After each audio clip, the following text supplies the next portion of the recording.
Heroine Samantha చేసిన ఓ చిన్న post ఇప్పుడు టాలీవుడ్లో సెన్సేషన్గా మారింది. ఈ పోస్ట్ కొత్త అనుమానాలతో పాటు కొత్త అంశాలను తెరపైకి తీసుకొచ్చింది. ఇప్పటికే కాస్టింగ్ కౌచ్తో షేక్ అవుతోంది మలయాళ ఫిల్మ్ ఇండస్ట్రీ.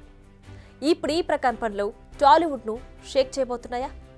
అసలు ఇంతకీ నిజంగానే అలాంటి రిపోర్ట్ ఉందా? ఉంటే ఇన్నాళ్లు గోప్యంగా ఎందుకుంది? తెలుగు ఫిల్మ్ ఇండస్ట్రీలోని మా మహిళలంతా హేమా కమిటీ రిపోర్ట్ను స్వాగతిస్తున్నాం. కేరళలో విమెన్ ఇన్ సినిమా కలెక్టివ్ చేస్తున్న కృషిని అభినందిస్తున్నాం. వాళ్ల కృషి ఈ ఉద్యమానికి దారితీసింది.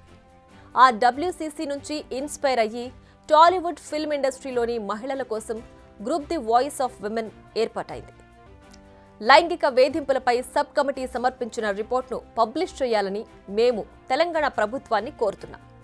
ఇది టాలీవుడ్ ఫిల్మ్ ఇండస్ట్రీలో పనిచేసే మహిళల రక్షణ చర్యల కోసం ప్రభుత్వం, ఇండస్ట్రీ చేపట్టబోయే విధానాలకు తోడ్పడుతుంది. ఇది సమంత పెట్టిన పోస్ట్. ఈ పోస్ట్ ఇప్పుడు వైరల్గా మారింది. And talk of the Tollywood ఈ పోస్ట్ అని చెప్పాలి. టాలీవుడ్ ఇప్పుడు షేక్ అవ్వడానికి కారణం మలయాళ ఫిల్మ్ ఇండస్ట్రీ. ఎందుకంటే అక్కడ జస్టిస్ హేమా కమిటీ ఓ రిపోర్ట్ను రిలీజ్ చేసింది. మల్లు ఇండస్ట్రీలో పనిచేసే మహిళలు కాస్టింగ్ కౌచ్, లైంగిక వేధింపులు ఎదుర్కొంటున్నారని క్లియర్ కట్గా చెప్పింది ఆ కమిటీ రిపోర్ట్.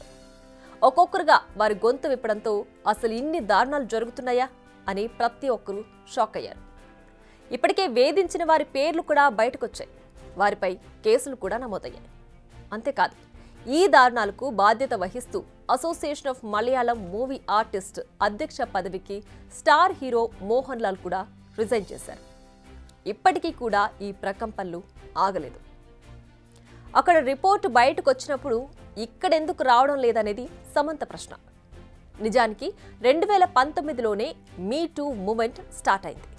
అప్పుడే తెలంగాణ గవర్నమెంట్, పోలీస్ ఆఫీసర్స్, ఇతర రంగాలకు చెందిన ఎక్స్పర్ట్స్తో హై లెవెల్ కమిటీని ఏర్పాటు చేసింది. ఈ కమిటీ ఓ సబ్ కమిటీని ఏర్పాటు చేసింది. ఈ సబ్ కమిటీ తెలుగు ఫిల్మ్ ఇండస్ట్రీలో gender equality, working environment, sexual harassment పై విచారణ జరిపి రిపోర్టు సబ్మిట్ చేసింది. ఇందులో అనేక సలహాలు, సూచనలు కూడా చేసింది.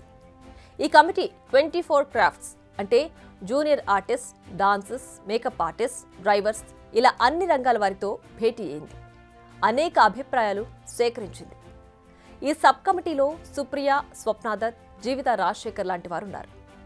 ఈ కమిటీ 2022 జూన్లో ప్రభుత్వానికి రిపోర్ట్ను సబ్మిట్ చేసింది. అయితే ఈ రిపోర్ట్లో ఏముంది?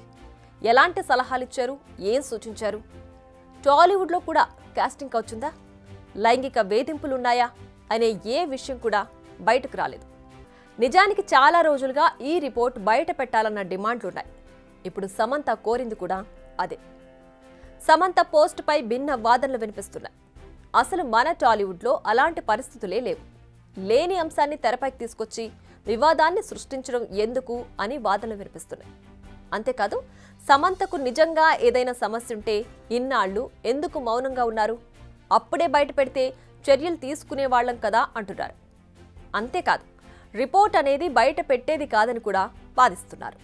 మీరు ఆశతో హీరోయిన్ అయిపోతాను అదేదో మోసం చెప్తే ఆ మాయ మాటలకు మీరు ఆయనకు లోబడిపోవడం, లేకపోతే మీరు సైడ్ ఆర్టిస్ట్లో పెద్ద ఆర్టిస్ట్ అయిపోతాం అంటే మాయ మాటలకు లోబడిపోవడం, మళ్ళీ 6 నెలల తర్వాత మీరు కంప్లైంట్ పెట్టడం ఈజ్ నాట్ కరెక్ట్ అంటాను. మీరు అక్కడే అదే స్పాట్లో వాడిని లాగి కొట్టి అక్కడే మీరు కంప్లైంట్ పెట్టి అక్కడే మీరు గట్టిగా సీరియస్గా తీసుకుంటే మీకు బాగుంటుందని అడుగుతాను.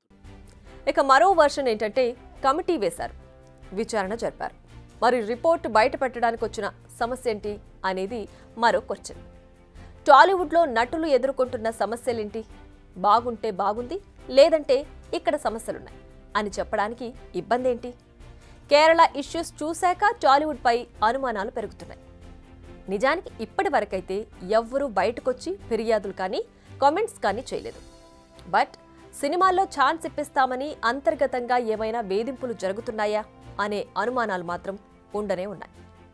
కొందరు మ్యూచువల్గా అంగీకరించే ఇలాంటి పనులు చేస్తున్నారని చెప్తున్నారు. కానీ ఓ రోల్ కోసం ఇలాంటి వాటికి కూడా అంగీకరించే పరిస్థితులు క్రియేట్ చేసింది ఎవరు అనేది కూడా తేలాలి. సమంత తన పోస్ట్లో నేరుగా తెలంగాణ గవర్నమెంట్ను రిక్వెస్ట్ అయితే చేసింది. మరి ఇండస్ట్రీ నుంచి సమంతకు మద్దతు దక్కుతుందా లేదా? తెలంగాణ ప్రభుత్వం ఇప్పుడు ఎలా రియాక్ట్ అవుతుంది? రిపోర్ట్ రిలీజ్ అయితే కొందరి నటుల జాతకాలు మారిపోతాయా, లేదా అసలు రిపోర్ట్ తయారు చేయడంలో కాంప్రమైజ్ అయ్యారా అనేది మున్ముందు తేలనుంది. బిగ్ టీవీ అవుట్లుక్ కథనాలు నచ్చితే వెంటనే బిగ్ టీవీ ఛానల్ ను సబ్స్క్రైబ్ చేయండి.